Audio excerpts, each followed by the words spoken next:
La première chose que vous devez savoir sur ma femme, Mélissa, c'est qu'elle a ce sourire en coin. Pas un sourire, pas un large sourire, un sourire en coin. Le genre qui dit qu'elle sait quelque chose que vous ignorez et qu'elle savoure chaque seconde de votre ignorance. J'ai vu ce sourire en coin pour la première fois en 8 ans un mardi soir d'octobre et cela a tout changé. J'étais assis dans notre salon, mon ordinateur portable en équilibre sur mes genoux, en train de déboguer du code pour le système de sécurité d'un client. La lueur familière de mon écran était la seule lumière dans la pièce, à l'exception de la clarté du couloir qui débordait de l'étage. Mélissa se préparait pour ce qu'elle appelait « la soirée entre filles ». Sa deuxième cette semaine, ce qui était inhabituel même pour elle. « Tu sors encore ?» ai-je demandé, sans lever les yeux de mon écran. La question est sortie plus fatiguée qu'accusatrice, ce qui en disait probablement long sur la dérive de notre mariage. « Ne commence pas, Jacques. » Sa voix avait ce ton tranchant que j'entendais plus souvent ces derniers temps. Émilie et moi avons fait des projets il y a des semaines. Avant de plonger plus profondément dans cette histoire, j'ai une petite requête. Veuillez vous abonner, laisser un like, commenter et appuyer sur ce bouton de hype pour booster cette chaîne afin que plus de personnes puissent découvrir ces incroyables histoires Reddit. Émilie, sa meilleure amie depuis l'université, une infirmière à l'hôpital local qui avait toujours été honnête avec moi. Contrairement à certaines des autres amies de Mélissa, Émilie ne m'a jamais fait me sentir étranger lors des rassemblements. Elle avait cette façon d'inclure tout le monde dans les conversations, de me poser des questions sur mon travail, de se souvenir de détails sur des projets que j'avais mentionnés des mois auparavant. Je ne commençais rien, ai-je dit, levant enfin les yeux. Je pensais juste que nous pourrions, les mots moururent dans ma gorge. Mélissa se tenait dans l'embrasure de la porte, vêtue d'une robe noire que je n'avais jamais vue auparavant. Ce n'était pas le genre de tenue que l'on portait pour prendre un verre avec une amie. C'était le genre de robe que l'on portait quand on voulait être remarqué, quand on voulait faire tourner les têtes, quand on voulait que quelqu'un en particulier se souvienne exactement de votre apparence. « Pourrions-nous quoi ?» demanda-t-elle, et il était là, le sourire en coin. Comme si elle me mettait au défi de la démasquer, me mettant au défi de poser les questions qui hurlaient soudainement dans ma tête. Rien, ai-je dit, mais quelque chose de froid se répandait dans ma poitrine. Amuse-toi bien avec Émilie.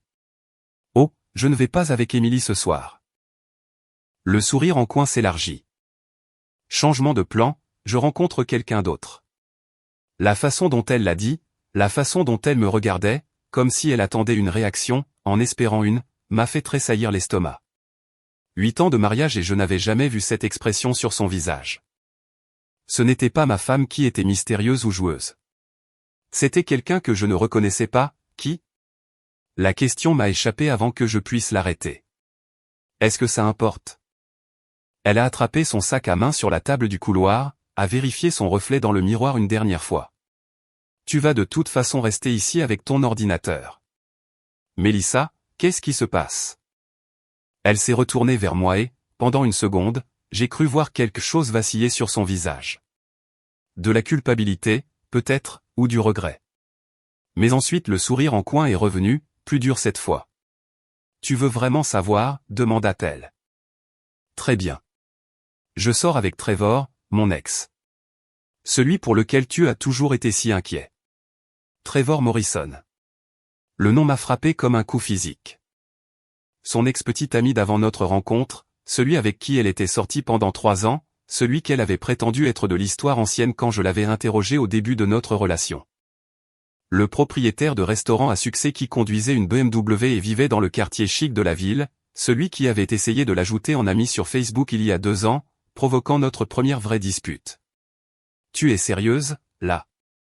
Très sérieuse. Elle appréciait ça, ai-je réalisé. Le choc sur mon visage, la façon dont je luttais pour assimiler ce qu'elle venait de dire. Il a appelé la semaine dernière. Nous avons parlé. Parlé ? J'ai posé l'ordinateur portable et je me suis levé. Quel genre de conversation ? Le genre où nous avons réalisé que nous avions fait une erreur en nous laissant partir. Elle l'a dit si négligemment, comme si elle discutait de la météo. Le genre où nous avons compris ce que nous voulions vraiment.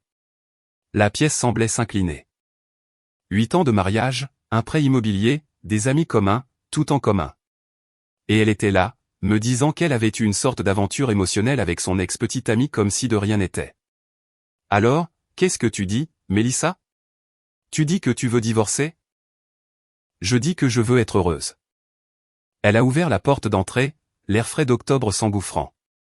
Je dis que je suis fatigué de faire semblant que cela fonctionne alors que nous savons tous les deux que non. Nous savons tous les deux. Ma voix devenait plus forte. Quand avons-nous tous les deux décidé cela? Quand avons-nous eu cette conversation? Nous n'avons pas besoin d'avoir des conversations, Jacques. Certaines choses sont évidentes.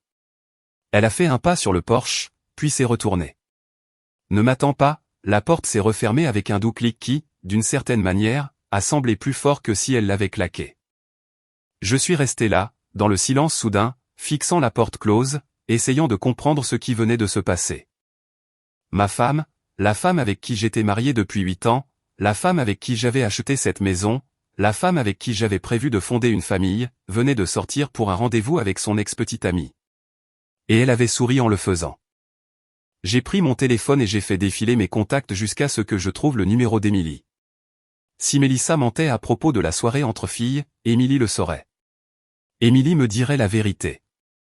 Le téléphone a sonné 2 fois avant qu'elle ne réponde. Salut Jacques, quoi de neuf? Émilie, salut. Une question rapide. Mélissa et toi aviez-vous des projets ce soir? Il y a eu une pause. Des projets? Non, pourquoi? Elle t'a dit que nous sortions ensemble? La sensation de froid dans ma poitrine s'est étendue. Oui, elle l'a fait. Mais ensuite elle a dit que les plans avaient changé. Changé comment?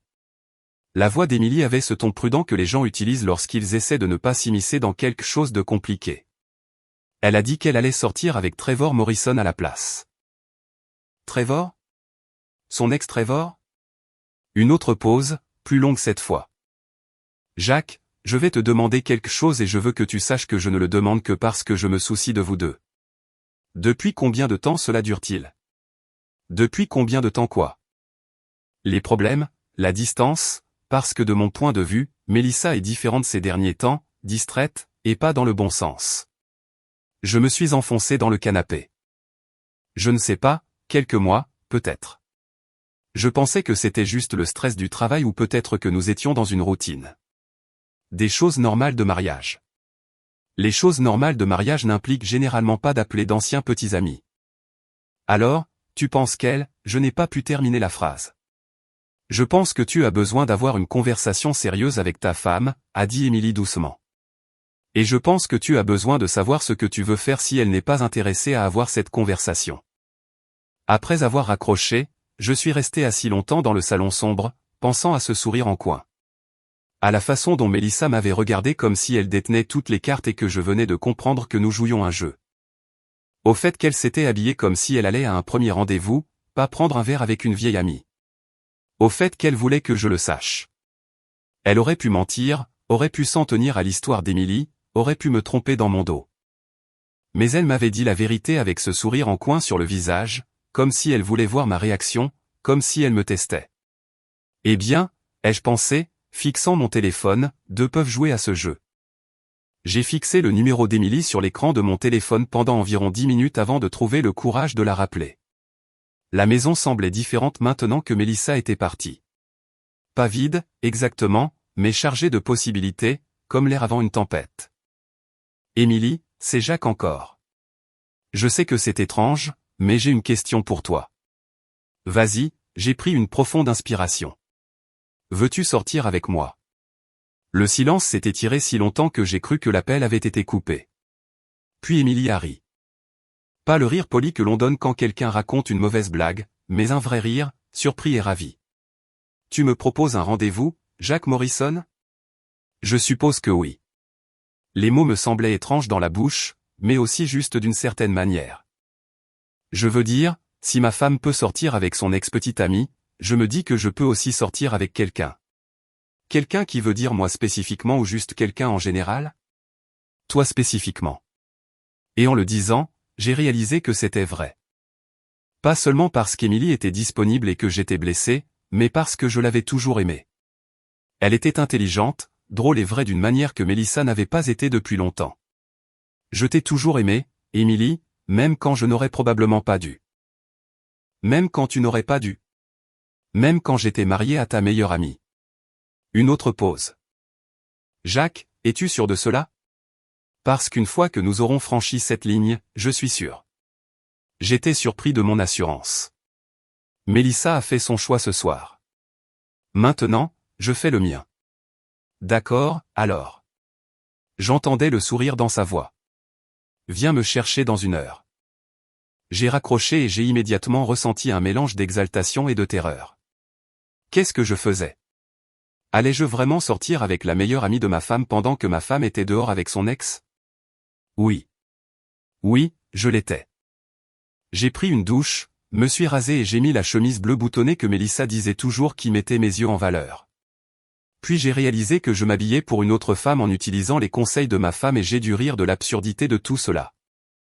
Émilie vivait dans un petit complexe d'appartements à environ 15 minutes. Quand j'ai frappé à sa porte, elle a ouvert, vêtue d'un jean et d'un pull vert qui mettaient ses yeux en valeur. Elle était magnifique, mais plus que cela, elle semblait heureuse de me voir. Alors, dit-elle en attrapant sa veste, où allons-nous pour ce rendez-vous de vengeance? Rendez-vous de vengeance? Allez, Jacques. Appelons-le comme il est. Elle a verrouillé sa porte et s'est tournée vers moi. Ta femme est sortie avec son ex, alors tu es sorti avec sa meilleure amie. C'est un rendez-vous de vengeance classique. C'est ce que c'est? Elle étudia mon visage un instant. Je ne sais pas, est-ce que c'est ça? La réponse honnête était compliquée. Oui, j'étais blessé et en colère et je voulais prouver quelque chose à Mélissa. Mais aussi, debout là, regardant Émilie, je ressentais quelque chose que je n'avais pas ressenti depuis des mois. Excité de passer du temps avec quelqu'un, curieux de ce qu'il pourrait dire, plein d'espoir quant à la tournure que prendrait la soirée. Peut-être que ça a commencé comme une vengeance, ai-je finalement dit. Mais je ne pense pas que ce soit ce que c'est maintenant. Bonne réponse. Elle a souri et a pris mon bras. Maintenant, allons quelque part de sympa. Je veux voir ce que c'est que tout ce remue-ménage. Quel remue-ménage? Le remue-ménage autour de la rencontre avec Jacques Morrison. Mélissa a toujours dit que tu étais trop bien pour elle. Je commence à penser qu'elle avait peut-être raison. Nous sommes allés chez Romano's, un petit restaurant italien du centre-ville que j'avais toujours voulu essayer, mais que Mélissa avait toujours rejeté comme étant trop calme. C'était parfait. Lumière tamisée, bon vin et une atmosphère qui encourageait les longues conversations. Alors dis-moi quelque chose, dit Émilie après que nous ayons commandé. Quand as-tu su que les choses tournaient mal? Avec Mélissa? J'y ai réfléchi. Honnêtement, je pense que j'ai fait semblant que tout allait bien si longtemps que j'ai oublié ce que « bien » signifiait réellement. Mais si je suis vraiment honnête, probablement il y a 6 mois. Elle a commencé à travailler plus souvent tard, à sortir davantage. À être constamment sur son téléphone, tous les signes classiques pour lesquels je n'ai cessé de trouver des excuses. Quelle sorte d'excuses? Le stress du travail, la routine du mariage, la crise des 7 ans, même si nous sommes mariés depuis 8 ans. J'ai ri, mais mon rire était amer. Je n'arrêtais pas de penser que si je lui donnais de l'espace, si je ne faisais pas de vagues, les choses s'amélioreraient d'elles-mêmes. Et comment cela a-t-il fonctionné pour toi? Eh bien, elle est à un rendez-vous avec son ex-petite amie, donc pas très bien. Émilie a tendu la main sur la table et a touché ma main. Je suis désolé, Jacques. Je le suis vraiment. Tu mérites mieux que ça. Est-ce que je le mérite? La question m'a surpris. Je veux dire, peut-être que je me suis habitué. Peut-être que j'ai arrêté d'essayer. Peut-être qu'elle a raison, aussi. Arrête. La voix d'Émilie était ferme. Ne fais pas ça. Ne rends pas son choix comme étant de ta faute. Oui, les mariages demandent du travail de la part des 2 personnes, mais avoir une liaison, émotionnelle ou autre, n'est pas la solution au problème de mariage. Parler, c'est la solution, la thérapie. Être honnête sur ce dont tu as besoin, cacher des choses avec ton ex-petite amie, non. C'est ce qu'elle fait? Elle a une liaison? Jacques, elle t'a dit qu'elle avait parlé à son ex-petite amie et qu'ils avaient réalisé qu'ils avaient fait une erreur en se laissant partir. Puis elle s'est habillée comme si elle allait au bal de promo et est sortie avec lui. Comment appellerais-tu ça? Présenté ainsi, c'était assez évident. Ma femme avait une liaison. Peut-être pas encore physique, mais certainement émotionnelle. Et elle me l'avait jeté au visage comme si elle voulait que je le sache. Le plus bizarre, c'est, ai-je dit, qu'elle semblait heureuse de cela. Comme si elle voulait que je sois contrarié. Peut-être qu'elle le voulait. Pourquoi voudrait-elle cela? Émilie est restée silencieuse un instant, faisant tourner son verre de vin dans ses mains. Puis-je te dire quelque chose et tu dois promettre de ne pas te fâcher contre moi de ne rien avoir dit avant. Mon estomac s'est noué. D'accord. Mélissa est différente depuis des mois. Pas seulement distraite, différente. Elle s'est plainte de toi, de votre mariage, de se sentir piégée, et je n'arrêtais pas de lui dire que tous les mariages traversent des périodes difficiles, qu'elle devrait te parler, peut-être suggérer une thérapie. Mais elle ne voulait rien entendre. Qu'est-ce qu'elle voulait entendre? Qu'elle méritait mieux, qu'elle était trop jeune pour s'installer, qu'elle devrait suivre son cœur. Émilie m'a regardé. Je pense qu'elle cherchait une excuse pour faire exploser votre mariage depuis un moment. L'appel de Trevor n'était que l'excuse qu'elle attendait. Les mots m'ont frappé comme un coup physique. Alors tout ça, ce soir, la façon dont elle me l'a dit, tout était planifié. Je crois que oui. Je pense qu'elle voulait que tu saches. Qu'elle voulait que tu réagisses. Qu'elle voulait pouvoir dire que tu l'avais éloigné en étant jaloux et contrôlant. Mais je n'ai pas réagi. Je veux dire, j'étais contrarié, mais je n'ai pas essayé de l'arrêter ou de faire une scène ou quoi que ce soit. Émilie a souri. Non, tu ne l'as pas fait. Au lieu de cela, tu m'as appelé et tu m'as invité, ce qui, au fait, était probablement la dernière chose à laquelle elle s'attendait. Bien. Le mot est sorti plus durement que je ne l'avais voulu. Laissez-la être surprise pour une fois. Nous avons parlé pendant 3 heures de tout, travail, livres, films, voyages, rêves que nous avions abandonnés et rêves que nous poursuivions encore. Il était facile de parler avec Émilie, d'une manière que Mélissa n'avait pas été depuis des années. Elle écoutait, vraiment écoutait, posait des questions de suivi et se souvenait des détails. Elle riait à mes blagues et me réprimandait quand j'étais trop dur avec moi-même. Au moment où nous avons quitté le restaurant, j'ai eu l'impression d'avoir retenu mon souffle pendant des mois et de pouvoir enfin expirer. C'était vraiment sympa, a dit Émilie alors que nous nous dirigions vers ma voiture. Étonnamment sympa. Étonnamment? Je te connais depuis 5 ans, Jacques. Tu as toujours été le mari de Mélissa, le mari doux et drôle de Mélissa qui était bon pour réparer les ordinateurs et la faire rire. Je ne t'ai jamais vraiment considéré comme toi-même. Et maintenant? Elle a cessé de marcher et s'est tournée vers moi. Maintenant, je me demande pourquoi il m'a fallu si longtemps pour voir ce qui était juste devant moi. Le moment s'est étiré entre nous, plein de possibilités et de dangers et du genre d'électricité que je n'avais pas ressenti depuis des années. Je pourrais l'embrasser, ai-je réalisé. Elle voulait que je l'embrasse. Et Dieu m'aide, je voulais l'embrasser aussi. Au lieu de cela, j'ai ouvert sa portière de voiture. Émilie, ai-je dit en la voyant monter, que se passe-t-il maintenant? Je ne sais pas, a-t-elle dit, mais je sais que je veux le découvrir. Je suis rentré chez moi comme dans un rêve, l'esprit en effervescence. Ce qui avait commencé comme une impulsion née de la blessure et de la colère s'était transformé en quelque chose de tout à fait différent. J'aimais Émilie, je l'aimais vraiment. Et à moins que je ne me trompe complètement sur la situation, elle m'aimait aussi. La maison était sombre quand je me suis garé dans l'allée. La voiture de Mélissa n'était pas là, ce qui signifiait qu'elle était toujours dehors avec Trevor. Il était presque minuit. Je suis resté un instant dans ma voiture, regardant la maison que Mélissa et moi avions achetée ensemble, pensant à la vie que nous avions construite et à la rapidité avec laquelle tout s'effondrait. Puis j'ai pensé au rire d'Émilie, à la façon dont elle m'avait regardé de l'autre côté de la table, à la façon dont elle avait dit qu'elle voulait savoir ce qui allait se passer ensuite. Peut-être que certaines choses devaient s'effondrer. J'étais presque à la porte d'entrée quand mon téléphone a vibré avec un message texte de Mélissa. « Où es-tu? Ta voiture n'est pas là. » J'ai fixé le message un long moment, puis j'ai répondu « Dehors. » Ne m'attends pas, cela m'a semblé la réponse parfaite. Qu'elle s'interroge pour une fois. Qu'elle soit celle qui reste à la maison, vérifiant l'heure, inventant des histoires sur où je pourrais être et avec qui je pourrais être. Qu'elle voit ce que cela faisait d'être de l'autre côté de ce sourire en coin. Je me suis réveillé le lendemain matin au bruit de la porte d'entrée qui claquait. Mélissa était rentrée. J'entendais le claquement de ses talons sur le parquet en bas, un son vif et en colère. Des portes d'armoire claquaient dans la cuisine. La cafetière bipait agressivement. Elle faisait du bruit exprès, voulant que je sache qu'elle était contrariée. Bien. Qu'elle soit contrariée. J'ai pris mon temps pour me lever, prendre une douche, m'habiller pour le travail. J'avais une réunion client à 10 heures et je devais revoir les protocoles de sécurité sur lesquels j'avais travaillé. La vie normale continuait malgré le fait que mon mariage avait implosé en l'espace de 12 heures. Quand je suis finalement descendu, Mélissa était assise à la table de la cuisine avec une tasse de café, toujours vêtue de la robe noire de la veille. Son maquillage était étalé, ses cheveux en bataille, et elle avait l'air d'avoir pleuré. « Nous devons parler », dit-elle sans lever les yeux. « Vraiment ?» Je me suis servi du café et me suis appuyé contre le comptoir. Je pensais que nous avions beaucoup parlé hier soir. Où étais-tu?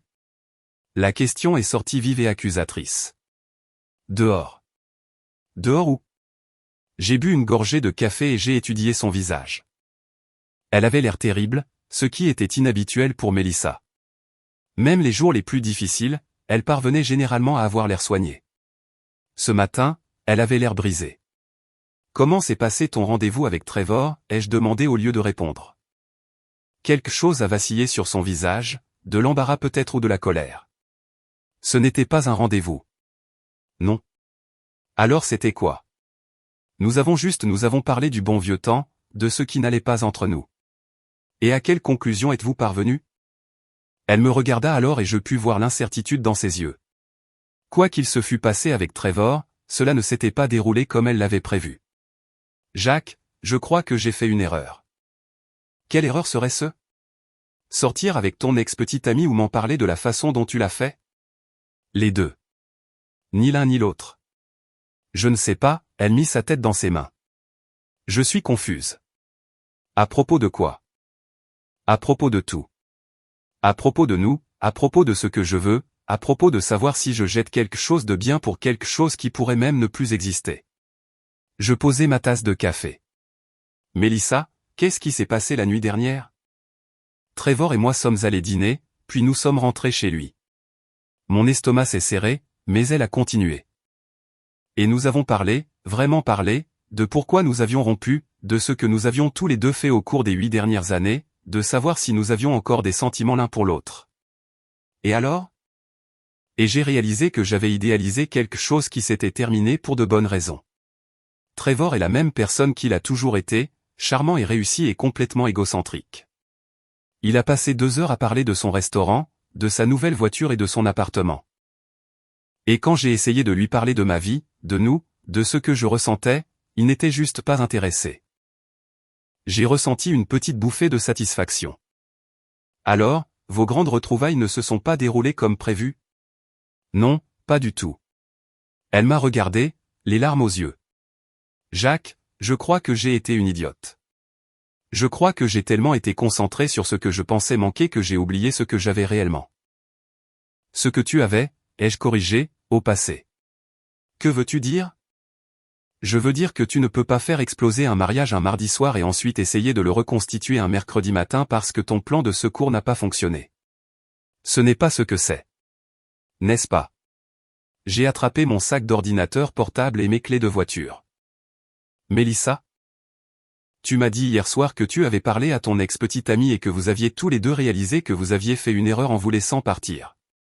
Tu t'es habillé comme si tu allais le séduire et tu es sorti par cette porte avec un sourire sur ton visage. Tu voulais me faire du mal. J'étais confuse. Tu étais cruel. Les mots sont sortis plus durement que je ne l'avais voulu, mais je ne les ai pas retirés. Tu étais délibérément cruel. Et maintenant que ça ne s'est pas passé comme tu le voulais, tu es assise ici dans ta robe d'hier, à pleurer et à t'attendre à ce que je te réconforte. Alors, qu'est-ce que tu dis? Je l'ai regardé, vraiment regardé, et j'ai réalisé que je ne ressentais pas ce que j'avais prévu de ressentir. Je n'étais pas anéanti ou désespéré de réparer les choses. J'étais en colère, oui, mais plus que cela, j'avais fini. Je dis que je suis sorti hier soir aussi. Son visage est devenu blanc. Quoi? Je suis sorti, à un rendez-vous, avec quelqu'un qui était réellement heureux de passer du temps avec moi. Avec qui? Est-ce que ça importe? Elle s'est levée si vite que sa chaise est tombée en arrière. Bien sûr que ça importe. Tu es mon mari. Et tu es ma femme, mais ça ne t'a pas empêché de sortir avec Trevor. C'était différent. Comment? J'étais en colère maintenant, vraiment en colère. Comment était-ce différent, Mélissa? Parce que de mon point de vue, ça a l'air exactement pareil. Parce que je n'ai pas couché avec lui. Moi non plus. Mais j'y ai pensé. C'était un mensonge, mais je voulais voir ce que ça faisait de lui jeter quelque chose au visage pour une fois. J'y ai beaucoup pensé. L'expression sur son visage valait toute la culpabilité que je ressentais de mentir. Elle semblait choquée, blessée et trahie. C'était exactement ce que j'avais ressenti la nuit précédente. Qui était-ce? Demanda-t-elle à nouveau. Quelqu'un qui pense que ça vaut la peine de passer du temps avec moi. Quelqu'un qui écoute quand je parle et rit de mes blagues et ne me donne pas l'impression de l'ennuyer juste en existant. Jacques, s'il te plaît. Pouvons-nous essayer de régler ça? Pouvons-nous aller en thérapie ou quelque chose comme ça? Maintenant tu veux une thérapie? Après avoir déjà décidé que notre mariage ne fonctionnait pas et être allé chercher un remplaçant? Ce n'était pas comme ça. C'était exactement comme ça. Je me suis dirigé vers la porte. Je dois aller travailler. Nous pourrons en parler davantage ce soir, mais Mélissa, je dois te faire comprendre quelque chose. Tu ne peux pas faire exploser notre mariage et ensuite le reconstituer quand ton plan ne fonctionne pas. Ce n'est pas comme ça que ça marche. Alors, qu'est-ce qui marche? Qu'est-ce que tu veux que je fasse? Je m'arrêtai dans l'embrasure de la porte. Je veux que tu saches ce que tu veux réellement. Pas ce que tu penses te manquer, pas ce qui semble excitant de loin, mais ce que tu veux réellement. Et je veux que tu sois honnête à ce sujet, même si ça fait mal. Et si ce que je veux, c'est arranger ça? Alors tu vas devoir le prouver. Parce qu'en ce moment, je ne te crois pas, je l'ai laissé debout dans la cuisine et j'ai conduit jusqu'au travail, mes mains tremblant légèrement sur le volant. Je n'avais jamais parlé à Mélissa comme ça auparavant. Direct, intransigeant et refusant d'arrondir les angles pour maintenir la paix. C'était terrifiant et libérateur à la fois. Ma réunion client s'est bien passée. J'ai passé 3 heures à parcourir les protocoles de sécurité et à expliquer les vulnérabilités du système. Et pendant ces 3 heures, je n'ai pas pensé à Mélissa, Trevor ou Emily, ni au désordre qu'était devenu ma vie personnelle. Je me suis juste concentré sur le travail, sur la résolution de problèmes et la construction de solutions. C'était un soulagement. Vers midi, mon téléphone a vibré avec un SMS d'Emily. « Comment vas-tu aujourd'hui ?» J'ai fixé le message un instant, puis j'ai répondu. « Mieux que prévu. » Toi. Pareil. Merci pour hier soir. J'ai passé un très bon moment. Moi aussi. On remet ça un de ces jours? Certainement. J'ai rangé mon téléphone, souriant pour la première fois de la journée. Quoi qu'il arrive avec Mélissa, quoi que nous décidions concernant notre mariage, j'étais content d'avoir appelé Emily. J'étais content d'avoir fait ce saut. Pour la première fois depuis des mois, j'avais l'impression d'avancer au lieu de rester immobile, attendant que quelque chose change. La question maintenant était de savoir si Mélissa était également prête à avancer, ou si elle allait continuer à regarder en arrière toutes les choses qu'elle pensait avoir manquées. Dans tous les cas, j'ai réalisé que j'allais bien. C'était une révélation qui valait la peine d'être vécue. 3 jours plus tard, je déboguais le pare-feu d'un client lorsque mon téléphone sonna. L'identification de l'appelant indiquait Mike Torres, mon meilleur ami depuis l'université, le témoin à mon mariage, la seule personne que j'avais évitée depuis le début de tout ce désordre. « Salut, Mike. »« Jacques, qu'est-ce qui se passe ?» Je me suis penché en arrière sur ma chaise de bureau. C'est une question piège. Peux-tu être plus précis? Je parle du fait que la moitié de notre groupe d'amis m'appelle pour me demander si Mélissa et toi allez divorcer, et l'autre moitié me demande s'il est vrai que tu sors avec Emily Chen. Emily Chen. J'avais oublié que Mike connaissait son nom de famille. Ils s'étaient rencontrés lors de quelques réunions de groupe au fil des ans, à l'époque où Mélissa et moi faisions encore des choses en couple avec d'autres couples. D'où tiens-tu tout ça? De tout le monde, mec. Lisa vous a vu, Emily et toi, chez Romano S mardi soir. Tom a entendu de sa femme que Mélissa était sortie avec un type. Jenny m'a appelé ce matin pour me demander si elle devait prendre parti. La voix de Mike devenait plus agitée. Alors je te le demande directement, qu'est-ce qui se passe? Je lui ai tout raconté. La dispute avec Melissa, son rendez-vous avec Trevor, mon rendez-vous avec Emily, la conversation de mercredi matin. Mike a écouté sans m'interrompre, ce qui était inhabituel pour lui. Jésus, dit-il quand j'eus terminé. Alors tu fais vraiment ça? Tu fais vraiment exploser ton mariage? Je ne fais exploser rien du tout. Melissa a fait ça quand elle a décidé de reprendre contact avec son ex-petite amie. Allez, Jacques. Les gens traversent des périodes difficiles. Cela ne veut pas dire qu'on jette 8 ans de mariage. Ce n'est pas la question de la période difficile, Mike.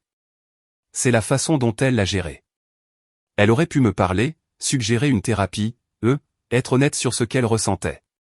Au lieu de cela, elle m'a trompé dans mon dos et me l'a ensuite jeté au visage comme si elle voulait me faire du mal.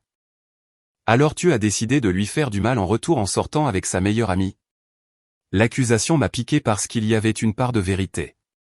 Ça a commencé comme ça, ai-je admis, mais ce n'est plus ça maintenant. Alors c'est quoi? C'est le fait que j'ai eu une meilleure conversation avec Emily en 3 heures que je n'en ai eu avec ma femme en 3 mois. C'est le fait que quelqu'un semble réellement intéressé par ce que j'ai à dire. C'est le fait de me souvenir ce que ça fait d'être avec quelqu'un qui est heureux de me voir. Mike est resté silencieux un instant. D'accord, je comprends. Mais Jacques, tu parles d'Emily comme si elle était une spectatrice innocente dans tout ça. C'est la meilleure amie de Melissa. Elle sait exactement ce qu'elle fait. Qu'est-ce que ça veut dire? Ça veut dire qu'elle n'est pas juste une femme rencontrée par hasard. Elle a observé votre mariage pendant des années. Elle connaît toutes les plaintes de Melissa à ton sujet, toutes tes faiblesses, toutes les choses qui te rendraient vulnérable. Et maintenant, juste au moment où ton mariage s'effondre, elle est soudainement disponible et intéressée? Ça ne te semble pas commode? La suggestion m'a serré l'estomac. Tu penses qu'elle me manipule? Je pense que c'est une femme célibataire d'une trentaine d'années qui a observé le mari de sa meilleure amie pendant des années, et maintenant elle voit une opportunité. Je ne dis pas qu'elle est mauvaise, Jacques, mais je dis que ses motivations pourraient ne pas être aussi pures que tu le penses. Je voulais argumenter, défendre Emily, dire à Mike qu'il avait tort. Mais le doute s'insinuait déjà. Emily avait-elle été trop pressée de sortir avec moi? Trop rapide pour dire oui quand j'ai appelé? Trop prête avec toutes les bonnes choses à dire? Écoute, Mike a continué, je ne te dis pas de rester avec Melissa si tu es vraiment malheureux. Mais peut-être ralentis un peu. Peut-être découvre ce que tu veux réellement avant de te lancer dans autre chose. Et si ce que je veux, c'est Emily? Alors elle sera toujours là dans quelques mois après que tu auras eu le temps de réfléchir clairement. Mais Jacques, si tu te trompes là-dessus, si tu es juste en train de rebondir et que tu fais exploser 2 amitiés et ton mariage pour quelque chose qui n'est pas réel, tu le regretteras pour le reste de ta vie. Après avoir raccroché, je suis resté assis à fixer l'écran de mon ordinateur, sans voir le code devant moi. Mike avait-il raison? Étais-je naïf quant aux motivations d'Emily? Avais-je tellement faim d'attention et d'affection que je voyais plus dans son intérêt qu'il n'y en avait réellement? Mon téléphone a vibré avec un message d'Emily. On déjeune ensemble aujourd'hui. J'ai fixé le message, les mots de Mike résonnant dans ma tête. Puis j'ai répondu, pas aujourd'hui. On reporte? Bien sûr. Tout va bien? Oui, juste occupé par le travail. Ce n'était pas entièrement un mensonge. J'étais occupé, mais plus que cela, j'avais besoin d'espace pour réfléchir, pour savoir ce qui était réel et ce qui n'était que des vœux pieux. Ce soir-là, je suis rentré chez moi et j'ai trouvé la voiture de Melissa dans l'allée et 2 autres voitures que je reconnaissais, la Honda de Mike et le SUV de Jenny Patterson. Jenny faisait partie de notre groupe d'amis, mariée à Tom, quelqu'un que nous connaissions depuis l'université. Je suis entré dans la maison et j'ai trouvé ce qui ressemblait à une intervention en cours. Melissa, Mike, Jenny et Tom étaient tous assis dans mon salon avec des expressions sérieuses sur leurs visages. Jacques, dit Melissa, se levant. Nous devons parler. Chez moi. Allaitement salaud. Du calme, mec. C'est juste les affaires. S'il te plaît, ne tire pas. Lâche-moi. Tu ne le feras pas. Tu n'as pas les tripes. Non. S'il te plaît, ne lui tire pas dessus. S'il te plaît, je t'en supplie. Ne fais pas ça. Non. S'il te plaît, non. Musique tous. J'ai regardé autour de la pièce. Cela semble excessif.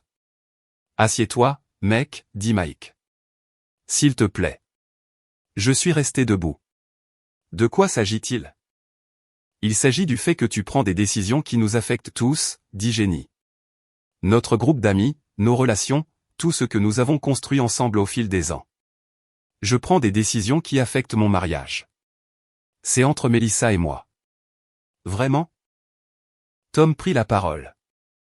Parce que maintenant nous devons tous choisir notre camp. Jenny ne sait pas si elle peut être amie avec toi et Melissa si vous divorcez. Mike a l'impression d'être pris entre deux feux. Et Emily? Qu'en est-il d'Emily? Emily a appelé des gens, dit Melissa doucement. Raconter sa version de l'histoire? Faire croire que je suis une sorte de méchante et que tu es la victime. Ne l'es-tu pas? Les mots sont sortis plus durement que je ne l'avais voulu. C'est toi qui es sorti avec ton ex-petite amie. Et c'est toi qui as immédiatement commencé à sortir avec ma meilleure amie. Après que tu m'as dit que tu te remettais avec Trevor. Je n'ai jamais dit que je me remettais avec lui. Tu as dit que vous aviez tous les deux réalisé que vous aviez fait une erreur en vous laissant partir. Que étais-je censé penser? La pièce éclata en voix superposée, tout le monde parlant en même temps, prenant parti, ravivant de vieilles rancunes. C'était exactement ce que j'avais essayé d'éviter, la raison pour laquelle j'avais gardé mes problèmes avec Melissa secrets si longtemps. Arrêtez, ai-je dit fort. Tout le monde, arrêtez. La pièce devint silencieuse. C'est exactement pourquoi je ne voulais pas impliquer quelqu'un d'autre. Parce que maintenant, il ne s'agit plus de Melissa et de moi. Il s'agit du groupe, de qui a raison et de qui a tort, de choisir son camp. J'ai regardé autour de la pièce des gens que j'avais considérés comme des amis pendant des années. Mais voici le truc, vous ne votez pas sur mon mariage. Vous ne décidez pas ce que je devrais ou ne devrais pas faire en fonction de ce qui est le plus pratique pour tout le monde. Nous essayons juste d'aider, dit Jenny. Est-ce le cas? Ou essayez-vous de préserver le statu quo parce que c'est plus facile que de faire face au changement? Jacques, dit Mike, nous nous inquiétons pour toi. Tu prends de grandes décisions quand tu es ému et blessé. Ce n'est généralement pas le meilleur moment pour faire des choix qui changent la vie. Quand est le meilleur moment? Quand ma femme aura emménagé avec son ex-petite amie? Quand je serai si seul et malheureux que je ne me souviendrai plus ce que ça fait d'être heureux. Ce n'est pas ce que nous voulons, dit Melissa. Jacques, j'ai réfléchi à ce que tu as dit, à prouver que je veux arranger ça. Je suis prête à aller en thérapie. Je suis prête à faire tout ce qu'il faut. Tout ce qu'il faut, sauf être honnête sur ce qui s'est réellement passé avec Trevor. Je t'ai dit ce qui s'était passé. Tu m'as dit ce que tu voulais que je croie qu'il s'était passé, mais tu ne m'as pas dit depuis combien de temps vous vous parliez, ni de quoi vous avez parlé, ni pourquoi tu as décidé de le rencontrer pour dîner au lieu de me parler de tes problèmes. Melissa regarda autour de la pièce, puis me regarda à nouveau. Nous nous envoyions des SMS depuis environ 2 semaines. Juste des trucs décontractés au début, puis plus personnels. Il m'a posé des questions sur toi, sur notre mariage. Et je lui ai dit que nous traversions une période difficile.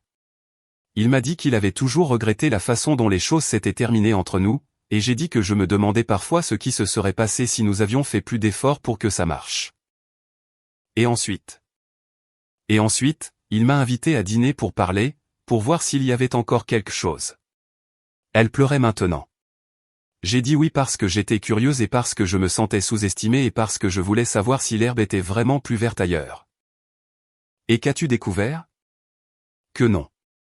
Que Trevor est la même personne égoïste qu'il a toujours été et que je romantisais quelque chose qui s'était terminé pour de bonnes raisons. Elle s'essuya les yeux. Mais à ce moment-là, je t'avais déjà blessé et tu avais déjà appelé Emily et tout était un tel désordre. J'ai regardé autour de la pièce mes amis, des gens que je connaissais depuis des années, des gens qui avaient été à mon mariage, des gens avec qui j'avais partagé des fêtes et des anniversaires et des événements majeurs de la vie. Ils avaient tous l'air mal à l'aise et inquiets et comme s'ils voulaient que cette conversation se termine. Voici ce qui va se passer, ai-je finalement dit. Melissa et moi allons régler notre mariage nous-mêmes, sans comité.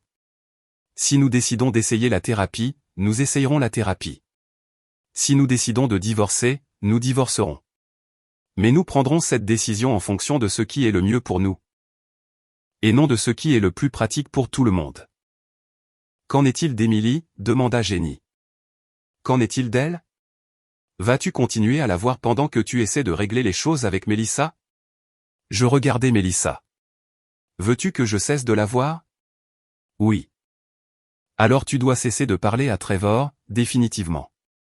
Bloque son numéro, supprime-le de tes amis sur les réseaux sociaux. Tout ce qu'il faut pour t'assurer qu'il n'y ait plus de contact. D'accord? Et tu dois être complètement honnête avec moi sur ce que tu veux. Pas ce que tu penses que je veux entendre, pas ce qui sonne bien devant nos amis, mais ce que tu veux réellement. Je veux sauver notre mariage. Pourquoi? La question sembla la prendre au dépourvu. Parce que je t'aime. Vraiment? Ou aimes-tu l'idée d'être marié? La sécurité d'avoir quelqu'un qui ne partira pas, peu importe à quel point tu le traites mal? Ce n'est pas juste. C'est une question juste, Mélissa. Parce que si tu n'es là que parce que Trevor n'a pas fonctionné, si tu essaies seulement de sauver ça parce que ton plan de secours est tombé à l'eau, alors nous perdons notre temps. Elle regarda à nouveau autour de la pièce, puis me regarda. Je ne sais pas comment répondre à cela d'une manière que tu croiras. Essaie d'être honnête, vraiment honnête, même si ça te fait mal paraître. Elle resta silencieuse un long moment. D'accord, honnête. Je t'ai pris pour acquis. Je me suis senti piégé et je me suis demandé ce qui me manquait. Et quand Trevor m'a contacté, une partie de moi était excitée parce que c'était comme une preuve que j'étais toujours désirable, que j'avais encore des options. Elle prit une inspiration tremblante. Mais j'ai aussi réalisé en étant assise dans ce restaurant avec lui que je ne le voulais pas. Je voulais le sentiment qu'il représentait, l'excitation, la nouveauté, le sentiment que quelqu'un me trouvait fascinante, mais je ne le voulais pas lui spécifiquement. Alors qu'est-ce que tu veux? Je veux ressentir ça avec toi à nouveau. Je veux que nous soyons à nouveau excités l'un par l'autre. Je veux me souvenir pourquoi nous sommes tombés amoureux en premier lieu. C'était la chose la plus honnête qu'elle m'ait dite depuis des mois, peut-être des années. D'accord, ai-je dit. Nous pouvons essayer. La pièce laissa échapper un soupir de soulagement collectif. Mais, ai-je poursuivi, je n'appelle pas Émilie pour rompre avec elle devant un public. Cette conversation se déroule en privé, quand et comment je le décide. Et si nous voulons essayer de travailler sur notre mariage, nous le ferons en thérapie avec un professionnel. Pas avec un comité d'amis qui ont leur propre agenda. C'est juste, dit Mélissa. J'ai regardé autour de la pièce une dernière fois. Et j'ai besoin que vous tous compreniez quelque chose. Si Mélissa et moi ne parvenons pas à régler cela, si nous finissons par divorcer, j'attends de vous que vous soyez adultes. Je ne vais pas disparaître du groupe d'amis simplement parce que notre mariage n'a pas fonctionné. Bien sûr que non, dit Jenny rapidement. Bien. Alors je pense que cette intervention est terminée. Après le départ de tout le monde, Mélissa et moi sommes restés assis dans le salon, sans parler, chacun de nous digérant ce qui venait de se passer. Jacques, dit-elle finalement. Oui. Je suis vraiment désolé pour tout. Pour la façon dont j'ai géré les choses, pour t'avoir blessé, pour avoir mis nos amis au milieu de tout ça. Je sais. Penses-tu que nous pouvons vraiment arranger ça? Je l'ai regardé, vraiment regardé, et j'ai essayé de nous imaginer dans 5 ans, dans 10 ans. J'ai essayé d'imaginer lui faire à nouveau entièrement confiance, être excité de rentrer à la maison auprès d'elle, croire qu'elle était aussi engagée dans notre mariage que moi. Je ne sais pas, ai-je dit honnêtement. Mais je pense que nous devons d'essayer. Ce n'était pas la réconciliation romantique que nos amis attendaient probablement, mais c'était réel. Et après tout ce que nous avions traversé, le réel était un bon point de départ. La question était maintenant de savoir si le réel serait suffisant. 2 semaines après le début de la thérapie de couple, j'ai réalisé que Mélissa et moi avions des définitions fondamentalement différentes de « essayer de sauver notre mariage ».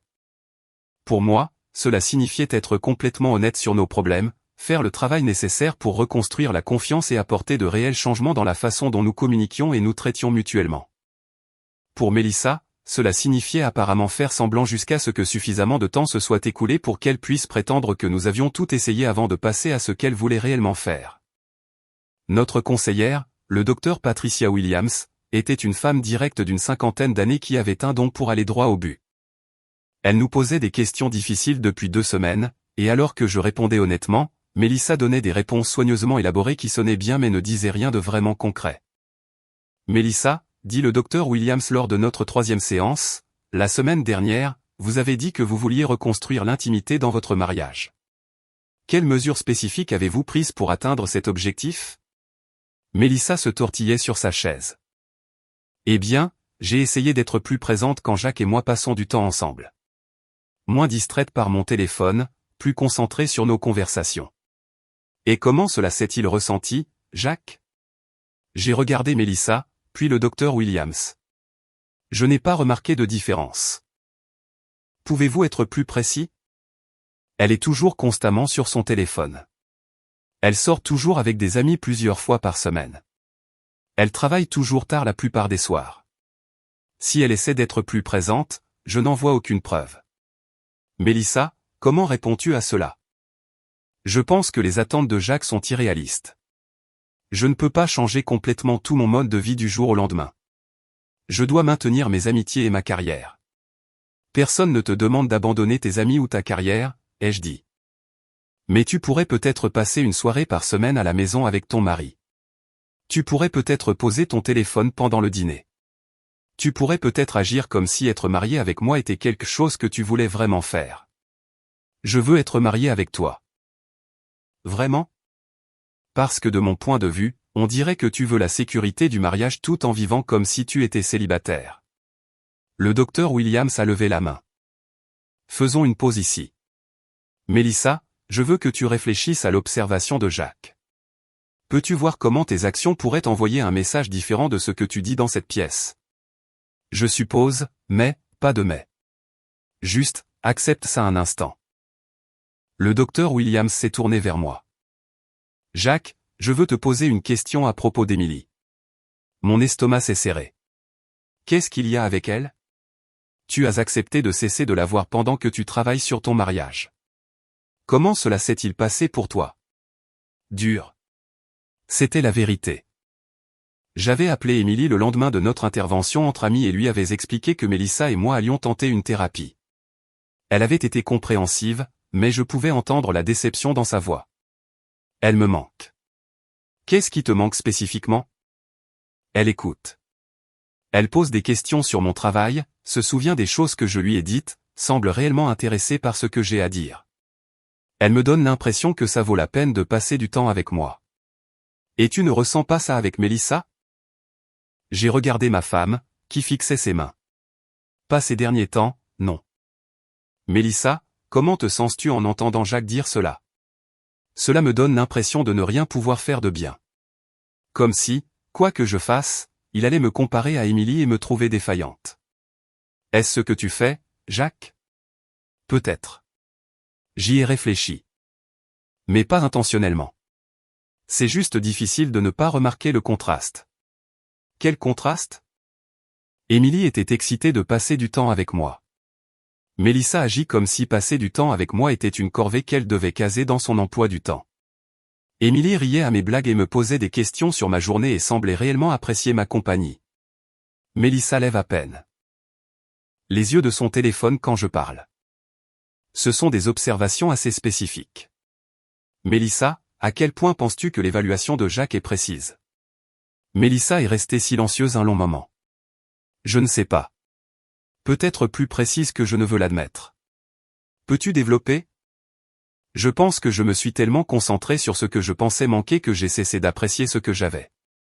Et au moment où je m'en suis rendu compte, Jacques avait trouvé quelqu'un qui l'appréciait, et j'ai eu l'impression d'être en compétition avec ça.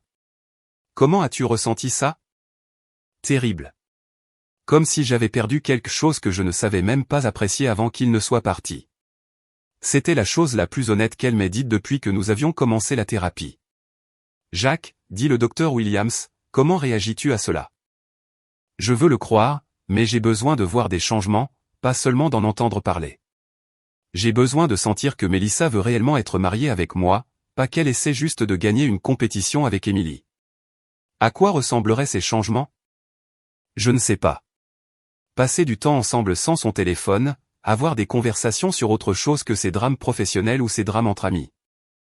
Agir comme si elle était heureuse de me voir quand je rentre à la maison au lieu d'avoir l'impression que j'interromps quelque chose de plus important. Ces demandes semblent raisonnables.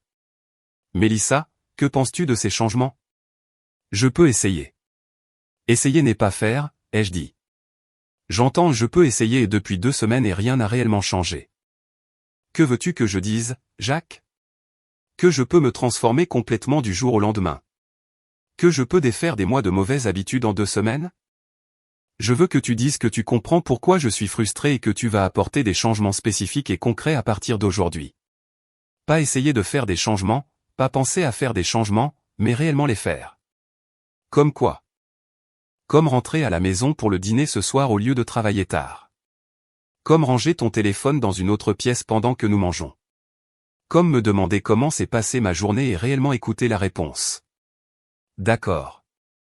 D'accord, tu vas essayer ou d'accord, tu vas le faire? D'accord, je vais le faire. Mais elle ne l'a pas fait.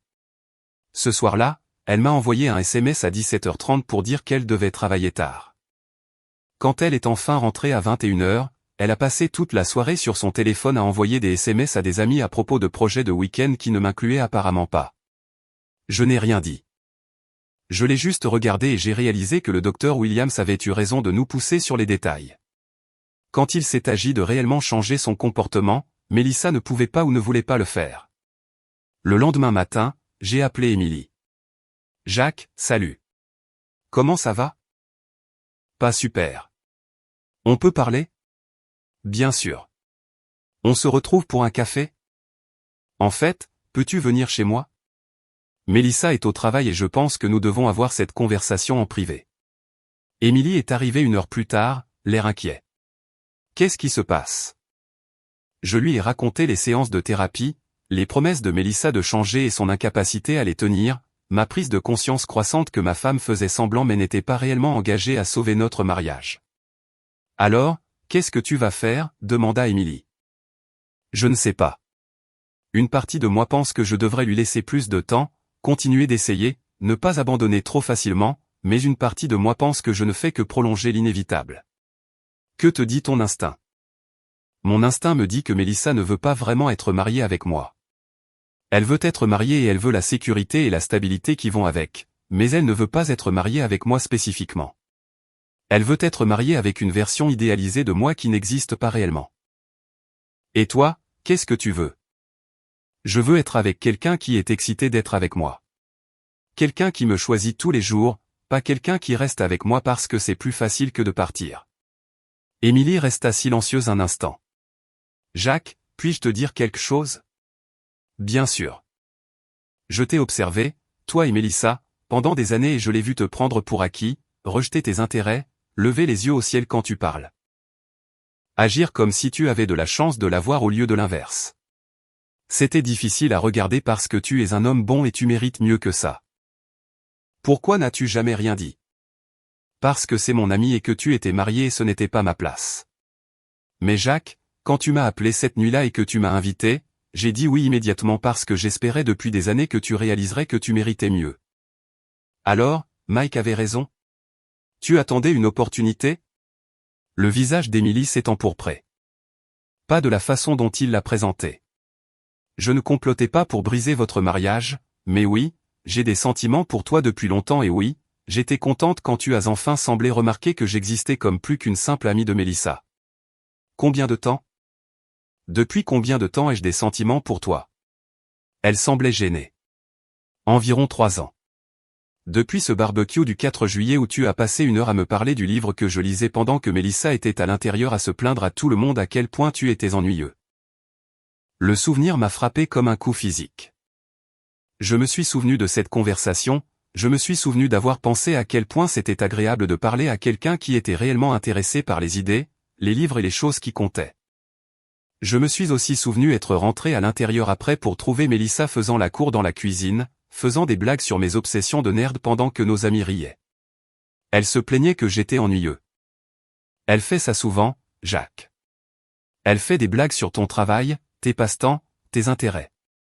Toujours avec un sourire, toujours comme si elle te taquinait, mais ce n'est pas de la taquinerie. C'est méchant. Pourquoi ne m'as-tu pas dit? Parce que je ne pensais pas que tu me croirais et parce que je pensais que c'était peut-être sa façon de gérer le stress ou peut-être que j'interprétais trop les choses à cause de ce que je ressentais pour toi. Je me suis assis sur le canapé, digérant cette information. Ma femme se moquait de moi publiquement depuis des années et j'avais été trop ignorant ou trop confiant pour le remarquer. Jacques, dit Émilie doucement. Tu n'as pas à rester dans un mariage qui te rend malheureux juste parce que c'est plus facile que de partir. Tu n'as pas à continuer d'essayer de sauver quelque chose dans lequel l'autre personne n'est pas réellement investie. Mais et si je me trompe? Et si elle veut vraiment changer et que je ne lui donne pas assez de temps? Alors elle le prouvera. Mais Jacques, ça fait 2 semaines qu'elle a promis de faire des changements et elle n'en a fait aucun. Combien de temps de plus penses-tu que tu devrais lui donner? Je n'avais pas de réponse à cela. Ce soir-là, Mélissa est rentrée à son heure habituelle après 20 heures et a immédiatement commencé à me raconter sa journée tout en faisant défiler son téléphone. Elle ne m'a pas posé de questions sur ma journée, n'a pas remarqué que j'étais plus silencieux que d'habitude, ne semblait pas enregistrer que je la regardais avec de nouveaux yeux. Oh, dit-elle en levant les yeux de son téléphone. Je sors avec Jenny et Lisa demain soir. Soirée entre filles. Ça ne te dérange pas, n'est-ce pas? En fait, si, ça me dérange. Elle eut l'air surprise. Pourquoi? Parce que nous sommes censés travailler sur notre mariage. Parce que tu as promis au docteur Williams de faire un effort pour passer plus de temps ensemble. Parce que tu es déjà sorti 3 soirs cette semaine. Ce n'est qu'un soir, Jacques. Ce n'est jamais qu'un soir. C'est toujours quelque chose. Le travail, les amis, les courses, quoi que ce soit. Il y a toujours une raison pour laquelle passer du temps avec moi n'est pas une priorité. Ce n'est pas juste. N'est-ce pas? Quand as-tu choisi pour la dernière fois de passer une soirée à la maison avec moi? Quand as-tu suggéré pour la dernière fois que nous fassions quelque chose ensemble? Elle ouvrit la bouche pour répondre, puis la referma. Je ne m'en souviens pas. Moi non plus et c'est le problème. Alors, qu'est-ce que tu veux que je fasse? Annuler mes projets? Arrêter de voir mes amis? Devenir une sorte d'ermite qui ne quitte jamais la maison. Je veux que tu aies envie de passer du temps avec moi. Je veux que tu me choisisses parfois au lieu de toujours choisir autre chose. Je te choisis. Quand? Quand me choisis-tu, Mélissa? Donne-moi un exemple du mois dernier. Elle me fixa et je pouvais la voir essayer de trouver une réponse. Le fait qu'elle doive y réfléchir me dit tout ce que j'avais besoin de savoir. Je suis là, n'est-ce pas, dit-elle finalement. Physiquement, oui. Mais ce n'est pas la même chose. Nous nous fixâmes l'un l'autre à travers le salon et je réalisais que c'était ça. C'était le moment où nous reconnaissions tous les deux ce que nous tournions autour depuis des semaines. Jacques, dit-elle doucement. Je ne crois pas savoir comment être la femme que tu veux que je sois. Et je ne crois pas que tu veuilles apprendre. Peut-être que non. L'aveu sembla la surprendre autant qu'il me surprit. Peut-être que j'aime ma vie telle qu'elle est. Peut-être que je ne veux pas changer. Alors nous n'avons plus rien à dire. Tu dis que tu veux divorcer? Je la regardais, vraiment regardais, et j'essayais de trouver une trace de la femme dont j'étais tombé amoureux il y a 8 ans. Elle était toujours belle, toujours charmante quand elle le voulait, toujours capable de me faire rire quand elle faisait l'effort, mais elle ne voulait pas faire l'effort. C'était le fond du problème. Elle voulait être mariée, mais elle ne voulait pas faire le travail que le mariage exigeait. Oui, dis-je. Je pense que oui. Elle hocha la tête lentement. D'accord. D'accord? Je veux dire, je suis triste, mais je ne suis pas surprise. Et honnêtement, je pense que tu as raison. Je pense que nous méritons tous les deux d'être avec quelqu'un qui nous rend heureux. Ce n'était pas la dispute que j'avais prévue. Ce n'était pas des larmes ou des accusations ou des tentatives désespérées de me faire changer d'avis. C'était juste 2 personnes reconnaissant qu'elles s'étaient éloignées et ne pouvaient pas se retrouver. Alors, qu'est-ce qui se passe maintenant? Demanda-t-elle. Maintenant, nous réglons les choses pratiques. La maison, les finances, tout ça. Et Émilie? Qu'en est-il d'elle? Vas-tu être avec elle? Je ne sais pas. Peut-être, si elle veut de moi. Mélissa sourit et pour la première fois depuis des mois, ce n'était pas un sourire en coin. C'était juste un sourire triste et sincère. Elle le fera, dit-elle. Elle t'attend depuis des années. Comment savais-tu cela? Parce que je ne suis pas aveugle, Jacques. J'ai vu la façon dont elle te regardait, la façon dont elle s'illuminait quand tu lui parlais, la façon dont elle trouvait toujours des excuses pour passer du temps avec nous quand tu étais là. Elle fit une pause. J'étais jalouse de ça, en fait. La façon dont elle te regardait comme si tu étais la personne la plus intéressante de la pièce. Pourquoi ne m'as-tu jamais regardé comme ça? Je l'ai fait une fois, mais je suppose que j'ai oublié comment. C'était la chose la plus triste et la plus honnête qu'elle m'ait jamais dite. Je suis désolé, Mélissa. Je suis désolé que nous n'ayons pas pu faire en sorte que ça marche. Moi aussi. Mais Jacques, je suis contente que tu sois heureux. Tu le mérites. Et juste comme ça, notre mariage était terminé. 6 mois plus tard, j'étais assis dans l'appartement d'Émilie, l'aidant à corriger les copies de ses étudiants en soins infirmiers lorsque mon téléphone sonna. L'identification de l'appelant indiquait Mélissa. Dois-je répondre, demandai-je à Émilie. C'est ton téléphone, dit-elle, mais je pouvais voir la curiosité dans ses yeux. Jacques, salut. As-tu une minute? Bien sûr. Qu'y a-t-il? Je voulais te dire quelque chose avant que tu ne l'apprennes de quelqu'un d'autre. Je suis fiancé. J'ai senti Émilie lever les yeux de ses papiers, mais j'ai gardé mon expression neutre. Félicitations. Quelqu'un que je connais? En fait, oui. Tu te souviens de David de mon travail? Le gars qui a commencé à peu près en même temps que moi. Je me souvenais de lui. Grand, beau, ambitieux. Le genre de gars qui portait des costumes coûteux et conduisait une voiture de luxe. Oui, je me souviens de David. Nous sortons ensemble depuis environ 3 mois maintenant. Il m'a demandé en mariage le week-end dernier. 3 mois. Ce qui signifiait qu'elle avait commencé à sortir avec lui presque immédiatement après que notre divorce ait été finalisé. C'est rapide, dis-je. Je sais ce que ça donne, mais Jacques, quand tu sais, et David et moi, nous nous entendons bien. Nous voulons les mêmes choses, nous avons les mêmes objectifs, nous nous rendons heureux l'un l'autre. Je suis content, dis-je, et j'ai été surpris de réaliser que je le pensais. Je suis vraiment content que tu aies trouvé quelqu'un qui te rende heureuse. Merci. Cela signifie beaucoup. Elle fit une pause. Comment vas-tu? Comment vont les choses avec Émilie?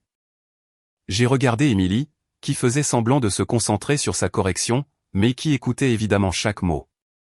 Bien, ai-je dit. Très bien, en fait. Je suis contente. Tu mérites aussi d'être heureux. Après que j'ai raccroché, Émilie a posé son stylo et m'a regardé. Qu'est-ce que tu en penses? Honnêtement, soulagé. Soulagé. Oui. Cela confirme que nous avons pris la bonne décision. Si Mélissa peut tomber amoureuse et se fiancer avec quelqu'un d'autre en 3 mois, alors elle n'était jamais vraiment engagée à sauver notre mariage. Elle faisait juste semblant jusqu'à ce qu'elle trouve quelque chose de mieux. Et qu'est-ce que tu en penses? J'y ai réfléchi. J'ai l'impression d'avoir échappé à une balle.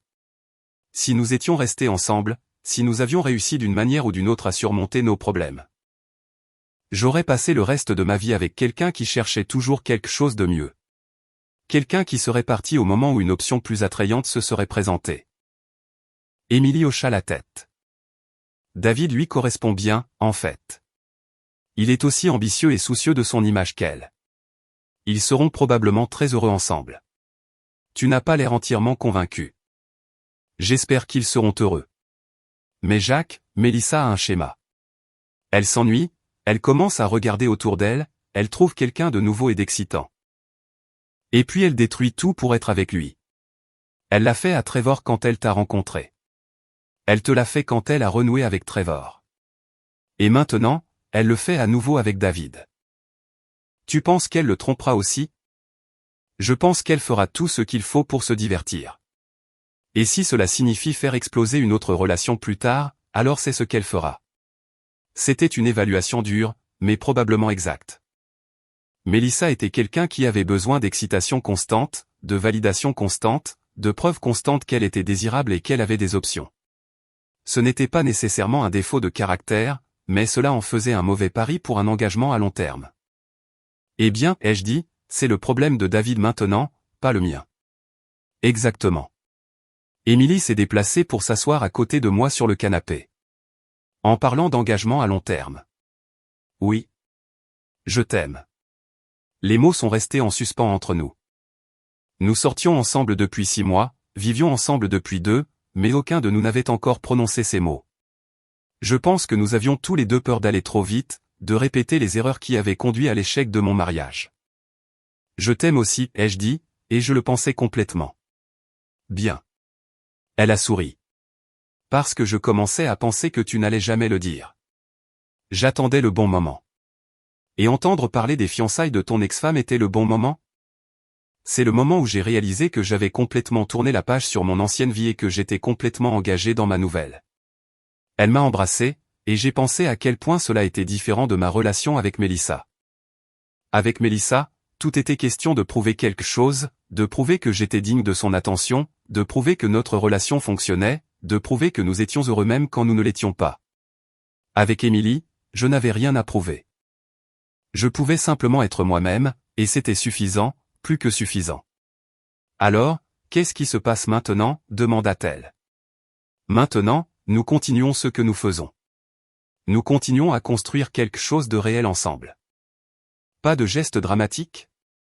Pas de grandes déclarations romantiques? Je pense que nous avons tous les deux eu assez de drames pour une vie. Elle rit. Parle pour toi. J'attends toujours que tu me fasses une sérénade sous ma fenêtre. Je ne chante pas, alors écris-moi un poème. Je n'écris pas de poésie non plus. Alors débogue mon ordinateur et dis-moi que c'est romantique. Ça, je peux le faire. Nous avons passé le reste de la soirée à corriger des copies et à regarder des émissions de télé-réalité nulles, et c'était parfait. Pas parfait à la manière d'un film romantique, mais parfait à la manière de la vie réelle. Confortable, facile et durable. Plus tard, alors que nous nous préparions à nous coucher, Émilie dit, « Jacques, puis-je te demander quelque chose ?» Bien sûr. Le regrettes-tu jamais? La façon dont les choses se sont terminées avec Mélissa, le moment où nous nous sommes mis ensemble, quoi que ce soit. J'y ai sérieusement réfléchi. Non. Je regrette d'avoir mis si longtemps à réaliser ce que je voulais réellement, et je regrette que des gens aient été blessés en chemin. Mais je ne regrette pas d'être ici avec toi. Même si certaines personnes pensent que nous sommes les méchants. Même si certains de nos amis pensent toujours que tu aurais dû essayer plus fort de sauver ton mariage. Surtout à cause de ça. Je me suis tourné vers elle. Émilie, j'ai passé 8 ans à essayer de sauver un mariage avec quelqu'un qui ne voulait pas vraiment être marié avec moi.